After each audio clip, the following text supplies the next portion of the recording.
Welcome back. Now we have a beautiful fireball effect, but it doesn't really cause any damage. We need to take care of that. So we'll start by specifying how much damage our Fire Blast ability should cause. Now that means it needs some parameters in here to be set, right?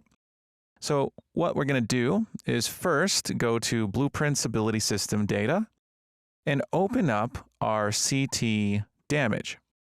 And our Fire Blast ability doesn't exist here, so we need to add a curve, rename it, and call this abilities.fireblast. And I'm going to go ahead and add 2 keys, 1, 2.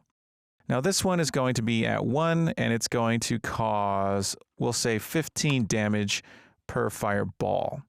Now this key, which looks like it's the first one, I've made this mistake before. This was the one I just set. This was the one I haven't set yet.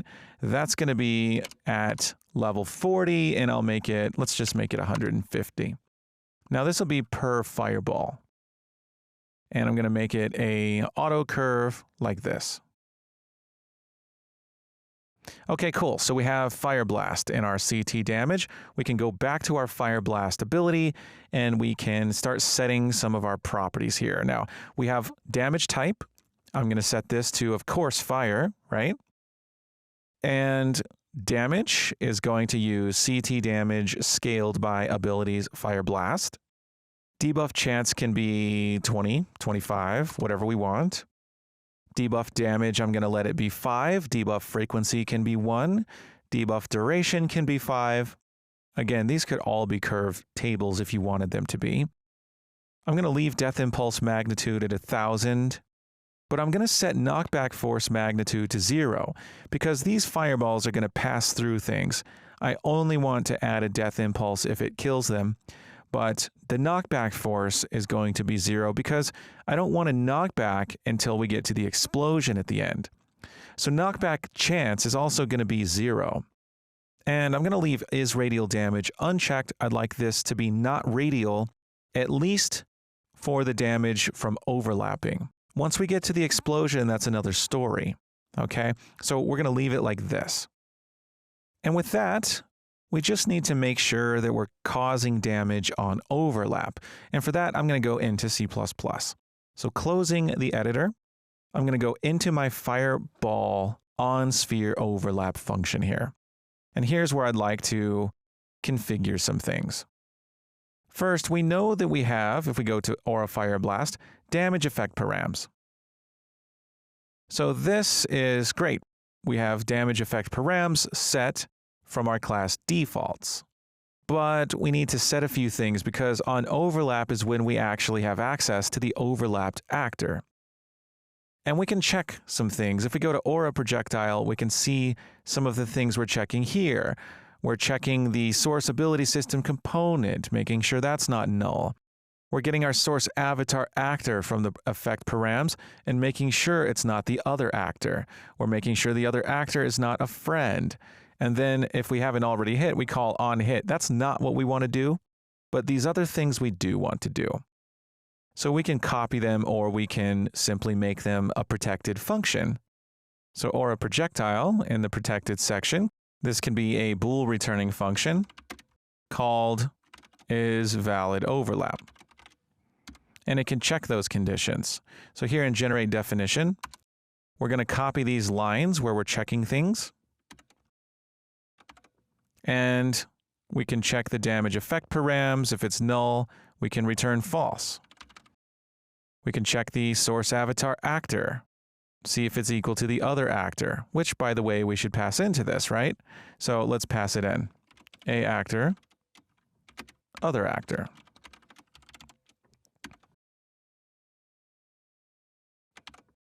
And if source avatar is equal to other actor, return false. And we can also check is not friend and return false. So basically all of these conditions can cause us to not want to return. Basically, we'll just replace these right here with if is valid overlap. And if is valid overlap returns false, return, right? And we of course have to pass in other actor. And we can just use this line and on a sphere overlap in Aura FireBall. So that gives us an early out. Now after that, let's take a look at how we're calculating Death Impulse here. We're getting the target ability system component. We're getting the forward vector of our projectile, multiplying by Death Impulse magnitude, and setting the Death Impulse here. We can do that same thing. Now it also sets knockback, which we don't want to do.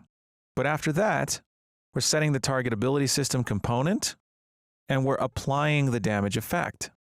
So this is almost all the stuff we want to do. So why don't we just copy this?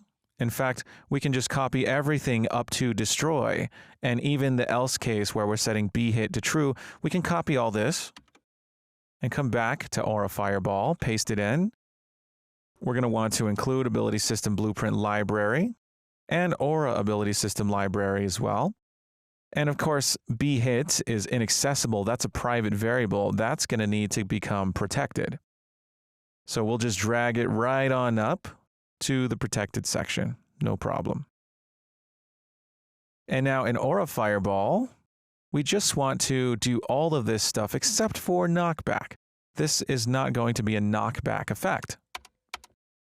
So we're setting the Death Impulse, setting the target ASC, and applying the damage effect.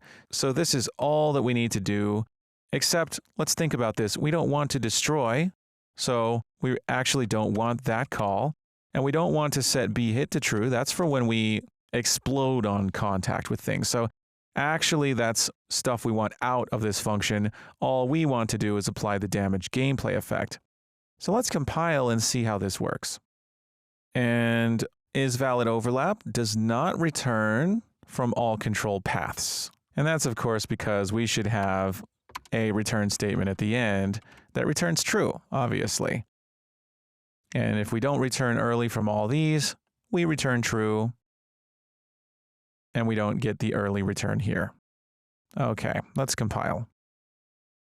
All right, I'm going to go ahead and open up my asset editors. I'm done with CT damage though for now.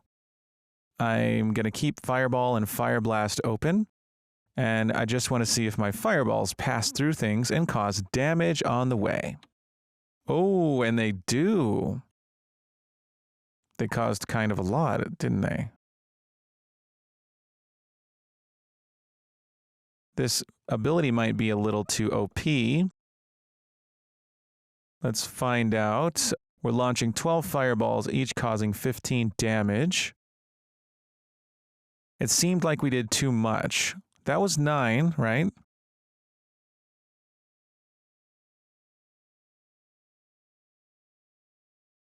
Okay, that did 13.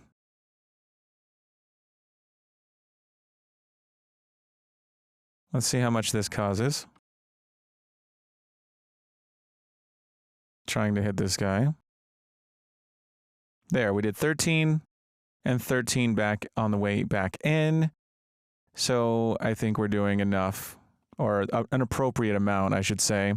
So, and it's a higher level skill. I mean, I did set its level requirement to 2, but realistically, this would be up there, right? Probably level 7, 8, maybe even 9 or 10. So I think that's fine. Awesome. And it also has a burn chance. So let's just make sure that we get some burns. Not sure what my ghoul's starting stats are. Let's just see. It starts as a level 1 warrior.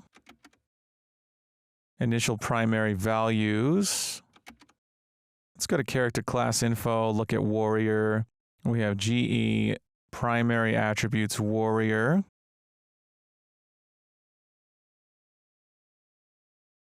We start the warrior off with vigor based on primary attributes warrior. And at level 1, its vigor is 11, so it's going to have a pretty low health value.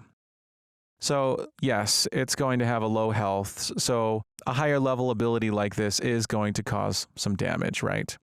Okay. Whoops, wrong spell. I meant to press 2. Excellent. Now, we also want an explosion, and that's going to be a completely different effect, right? But we can do that. We can go back to BP FireBall, and we know right here that we're going to do on hit, and before we destroy the actor, we are going to want to do something like apply damage, right? And I'd like to apply radial damage, which means I'd like my FireBall to have another set of damage parameters, and these ones can be set to use knockback, radial damage, and what have you, and we're going to add that to this class, and we'll do that next. So great job, and I'll see you soon.